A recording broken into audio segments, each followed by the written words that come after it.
Chapter 6 Far From Home.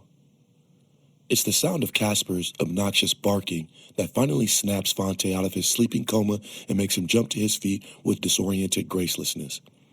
Looking around the sunlit room with frantic confusion, Phonte instinctively reaches to his waist, searching for his pistol. When he doesn't find it there, he immediately clenches his fist and gets ready to fight as he staggers drunkenly around the small room and tries to reorient himself. That's when he suddenly hears a familiar voice speak to him from behind. Whoa, Romeo. Relax. Everything is okay, Miko says soothingly as she quickly sets down a tray of food she's holding and rushes to his side before he trips over his own feet. Still barking, Casper follows behind Miko as she zips across the room. Miko? Phonte says incredulously as he whirls around on his shoeless feet to face her with a look of befuddlement. Why is it daytime already? Did time skip forward again? With him steady on his feet now and starting to calm down a little, Miko starts guiding him back to the futon bed where he had been sleeping just moments before. Once there, Miko gently but firmly pushes Phonte down into a sitting position and speaks with the same consoling tone of voice. No, time didn't skip forward. Actually, time has been behaving pretty normally for the most part recently.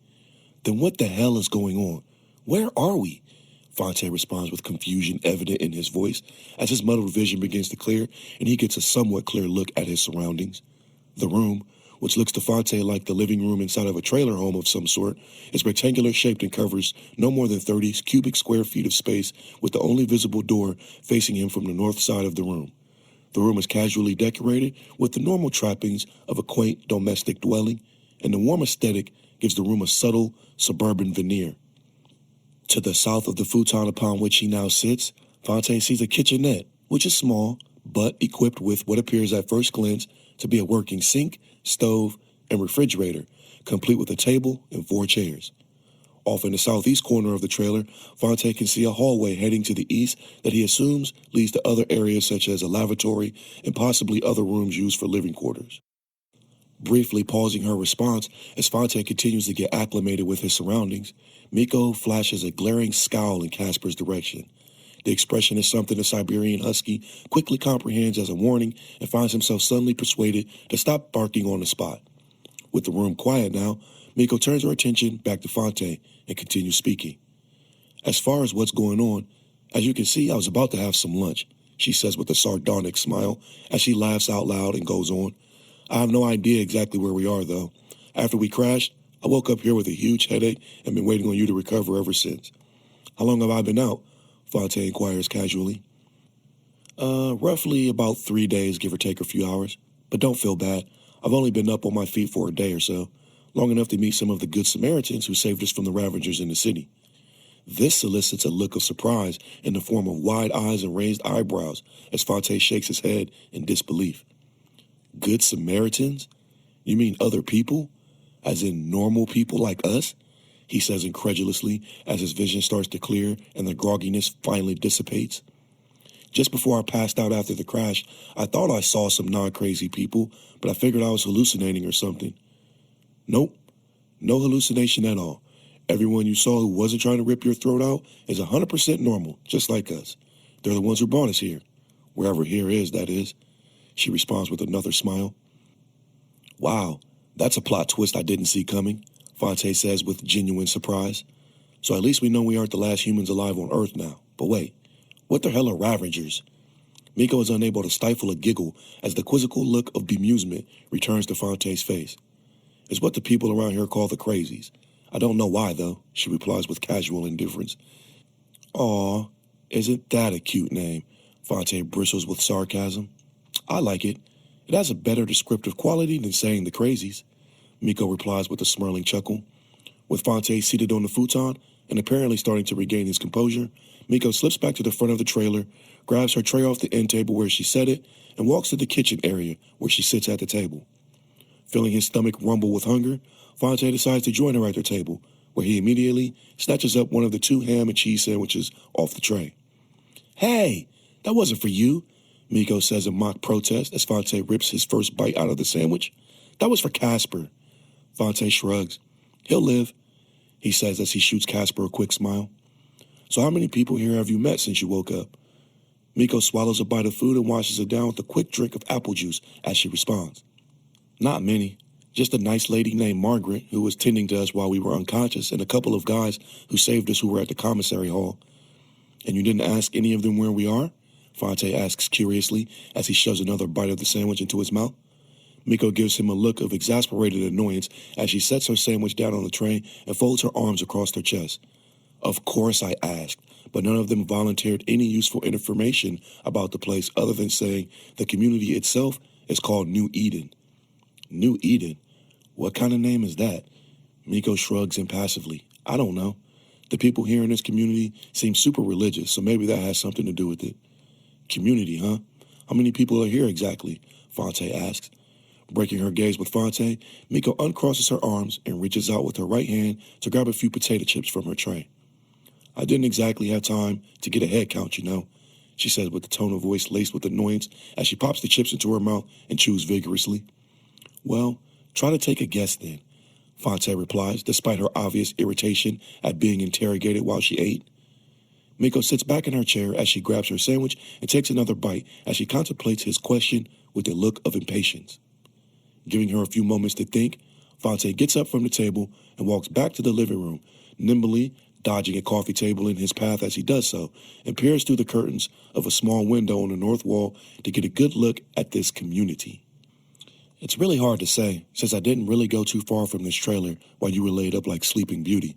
But if I had to make a guess, I'd say there's at least 50 people just based on the amount of traffic here in this trailer court. Maybe more. Miko responds again as she feeds the ham and cheese sandwich into her mouth for another bite, followed by a quick sip of juice. Scanning the outside perimeter of the trailer with a sweeping glance from east to west, Phonte suddenly feels a slight wave of excitement as he looks around the trailer park area they were currently located in. Immediately, thoughts of his brother jump to his mind as he sees a young boy close to his age walking through the courtyard area in the center of the trailer park. Well, hopefully there's more, and who knows, maybe we'll get lucky and find my brother here somewhere among the refugees too. But after what happened downtown, I'm not going to get my hopes up, he says somberly as his gaze drops from the window to the floor of the trailer.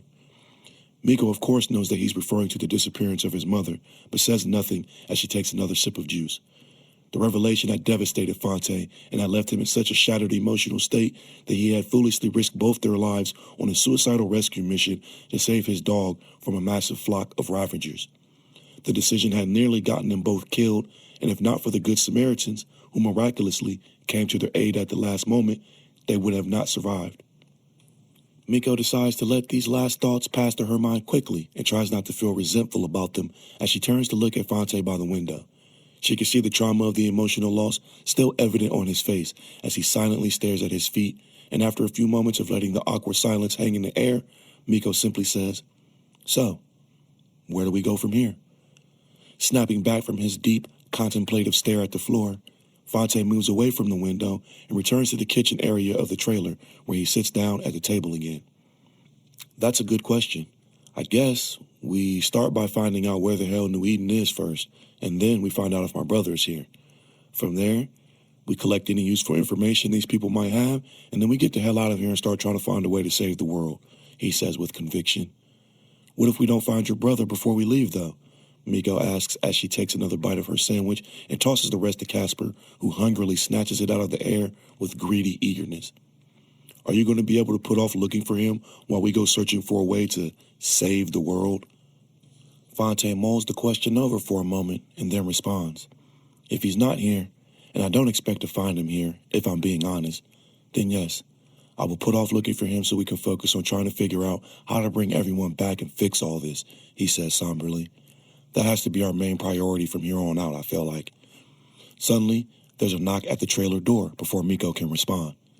The two companions give each other a quizzical look of perplexity as Miko jerks her chair back from the table, stands up, and proceeds to walk toward the front door of the trailer.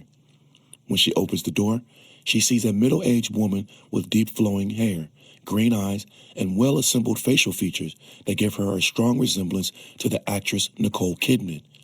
Standing in full view, the woman of diminutive height offers a warm, cheerful smile to Miko as the door opens and reveals inside of the trailer. Phonte, being the nosy person he is, shifts his body in his seat at the table and cranes his neck over his shoulder so that he can see the guests through the doorway as well. Well, hello. Good afternoon, and God bless. My name is Rose, and I'm one of the head caretakers here at New Eden, she says with a jovial smile of warmth and care. Margaret, the nurse who tended to you while you were incapacitated, informed me that you have recovered from your injuries, so I wanted to stop by and check on you to see if there was anything that you and your friend needed at all.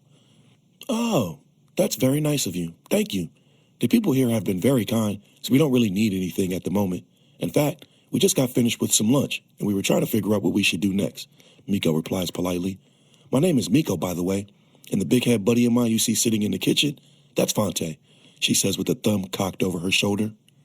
Rolling his eyes as he stands up and walks over to stand behind Miko in the trailer doorway, Phonte gives another one of his trademark slack-jawed grins and offers a swift, friendly wave of greeting. Still smiling as she gives a quick cursory glance to Phonte, Rose simply waves back and returns her attention to Miko.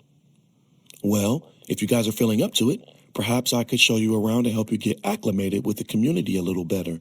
I'm sure you both have tons of questions, and I'd be happy to give you what answers I can if you like, Rose says cordially as she continues to beam warm cheer with her smile. It's an infectious smile that makes both Phonte and Miko smile in response without even knowing why. Miko and Phonte exchange a quick look of agreement as Phonte responds first. Sounds good to us, because boy, oh boy, do I have some questions, he says with amusement as he begins looking around the trailer for his shoes.